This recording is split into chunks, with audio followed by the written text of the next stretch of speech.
Teachers Dignity Coalition. And magandang hapon, Sir Benjo, si Rajaman Alex po ito sa Pulso ng Metro.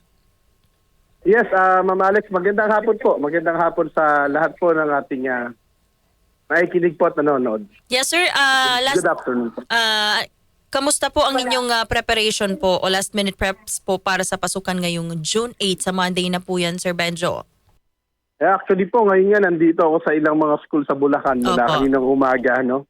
Para doon po sa mga closing event ng Brigada Eskwela. Opo. And it looks like yung mga pinuntahan ko naman po ng mga school ay handang-handa na.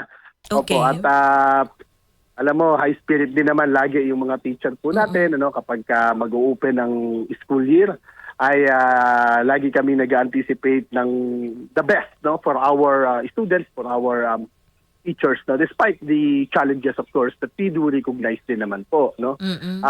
Like for example, in Bulacan po kahapon may report sa amin, ano, na may 44 schools pa po tayo na at least sa 3 bayan pa lang yun na affected po ng mga pagbaha, no. Gayon pa man, dire-diretso pa rin tayo, no. Paano pala yun, sir, kung affected po ng pagbaha? So hindi po sila makakapag-umpisa ng klase? Well, so far naman po wala naman pong ulat, no, na meron po tayong magpo-postpone ng opening, no, unlike nung 2024 na meron po tayo ilang divisions, no, na hindi po talaga nakapag-open ng klase, no. Tuloy-tuloy lang po kasi nasanay na rin eh. Ito yung mga bahaing lugar talaga, no, yung Kalumpi, Tagunoy, ang Paumbong, no. Well, kung saan pinakamataas yung budget ng flood control, yun ang pinakabaha. Oo nga po, ano? Hanggang ngayon di pa rin masolusyonan. Opo. Pero but nevertheless, yes, no, ang mga teacher po natin sa Pilipinas talagang resilient, no. Kaya nga madalas yung resilience na yan madalas sinasamantala yan, no. ng mga nakaupo, no, dahil gumagawa ng paraan yung mga tao. Even this Brigada Eskwela, no, of course we participate, no, and we encourage the participation of community stakeholders, no. But then again, no, ito po ay ito po ay primary obligation po ng Estado, no, yung maintenance, no, yung mga repairs, no, yung mga eskwelahan po, no. But then sabi nga po namin, yung community spirit kasi, yung bayanihan, spirit ng mga Pilipino ay napakataas po niyan at pinapakita po during the Brigada Eskwela. Yes, and sir, ngayon po ba, ano po ba yung hanggang ngayon pinoproblema pa rin po ng mga guro na wala pa ring solusyon? Well, napakarami po niyan, at so nga po, no? Baka pag inisa-isa natin, wala tayo ng oras. But of course, no, ang pangunahin, no, na iniinda po talaga ng mga guro ngayon is of course our socio-economic, no, condition, yung mababa na sahod, no, at kapos na mga benepisyo. Kasama po ang mga teacher natin sa may pinakamababang sweldo sa government professionals, no, dito po sa ating bansa, no. Despite the fact na sinasabi po ng even ng ating mga politicians na teaching is the noblest of all professions, di ba? The most important job, no. Yan po yung sinasabi ng ating mga politiko, no. And yet ang sweldo po ng teacher ay kasama sa pinakamababa, no. Sir, pwede naman, sir, baliktarin na lang yung mga sweldo ng politiko ibigay sa teacher, tapos yung sweldo ng teacher sa mga politiko.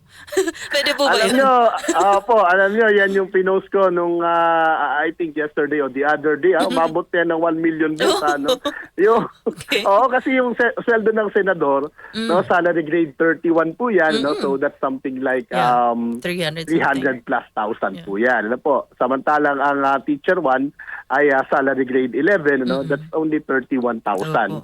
No, so ang layo, 'di ba? Tapos ang trabaho namin mandatory, ang trabaho ng mga senador optional. Kung kailan lang. Tapos nag-aaway pa, sir. Di ba? Imagine, gusto nyo nilang hindi pumasok, pwede, di ba? Hindi pumasok na matagal, may sweldo. So nakakalungkot. In fact, mas mataas po ang qualification ng teacher sa Department of Education. Totoo naman yun, sir.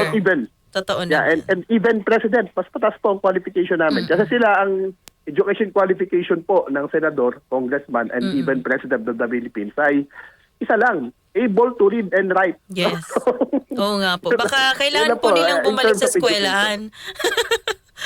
Tama po, no, tama po, no. But well, minsan tinatawanan na lang natin, ano, pero talaga pong napakaseryoso, no, ng usapin po na ito. Opo, And we opo. call on our leaders, no, government officials, di ba, Opo. to take, no, the matter of teachers dignity, no, Yes. rights and welfare, no, seriously, para naman po makabawi naman ang haba na ng pagkakautang ng ating gobyerno sa mga guro natin, no. Opo. At And mukhang yes po. ayaw pa rin nila bumawi hanggang. Opo. And sir, reaction po dun sa 3-term school year, paano pong ang proseso nito at may nakikita ba tayong problema dito?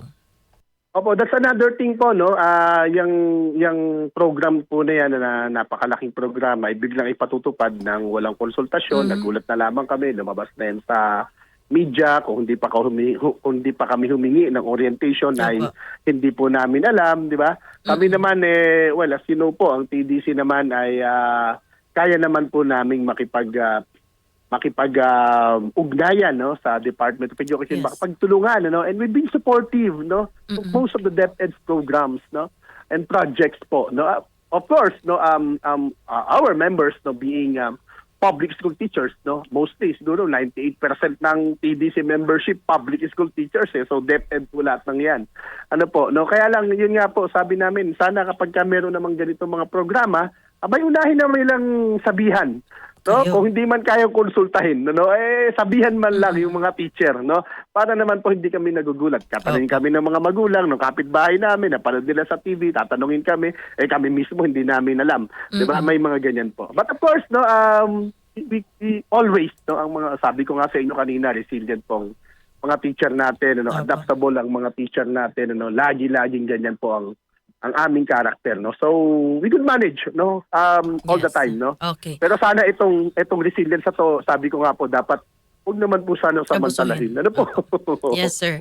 And Sir Opo, Benjo, opo. maraming salamat po sa iyong time ngayong Yes, hapon. ma'am. Can I have 1 minute, ma'am? Yes, Kasi meron please. po kaming nationally coordinated, Okay. no, events, no, sa Sunday. Go ahead, May sir. mga Zumba po sa iba't iba po naming chapter sa buong Pilipinas. May mga pamisa kami. Meron kaming mga video no, yung aming this is symbolic po, no, na representation, ano, ng aming pagiging handa, no, dito sa ating pagbubukas ng klase kinabukasan sa June 8, no. But again, mananawagan po kami sa ating gobyerno, sa ating kongreso, sa Senado po natin, sa Malacanang, no, na bago ninyo pag-isipan yung away politika, ay unahin po ninyo kapakanan ng mga mamamayan. And of course, no, yung ating mga guro na nananawagan ng 15,000 across the board increase na matagal na nakabinbin sa dalawang sa Kamara at saka sa Senado. Yun po lamang. At Yes. maraming salamat na Ma'am Alex sa opportunity. Yes, maraming salamat din Sir Benjo Basas po, Chairman ng Teachers Dignity Coalition. Maraming salamat. And mga kasama, maraming salamat din po sa inyong lahat sa buong puwersa po ng DZXL News, sa ating technical, sa digital, kay Don at saka kay Jel, sa newsroom, sa province, at maging sa 24th floor. Sama natin yan lahat. And sa buong puwersa ng DZXL News, 1 minute po makalipas ang alas 4 ng hapon. Maraming pong salamat sa inyong pagkinig at pagsubaybay po